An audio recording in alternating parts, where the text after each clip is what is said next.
அரசியல் களத்தில் வியூகங்கள் வகுப்பது, வெற்றியை நோக்கி பயணிப்பது என்பது அது ஒரு பெரிய கலை. அது எடப்பாடிக்கு கைகூடலை அப்படிங்கிறத கடந்த அடிக்கடி ஊடகங்களில் வலைத்தளங்களில் 10 தோல்வி பழனிசாமி சொல்கிறாங்கன்னா இதுதான் காரணம்.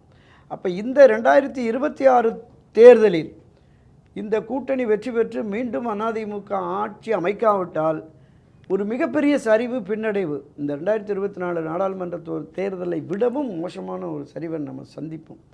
மீண்டும் திராவிட முன்னேற்றக் கழக ஆட்சி அமைந்து விட்டால் அதிமுக அரசியல் நடத்த முடியாத ஒரு சூழல் வந்துடும் அப்படிங்கிறது தான் கள யதார்த்தம்.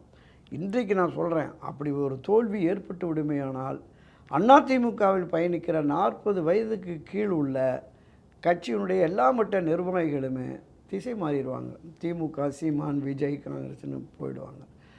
திரும்ப அந்த கட்சியை ஒரு வெற்றி பாதைக்கு அழைத்து செல்வதற்கு ஒரு வலிமையான கட்டமைப்பை உருவாக்குவதற்கு உரிய ஆளுமையோ திறமையோ செல்வாக்கோ மக்களாதரவோ இல்லாத திரு எடப்பாடி பழனிசாமியால் முடியாது.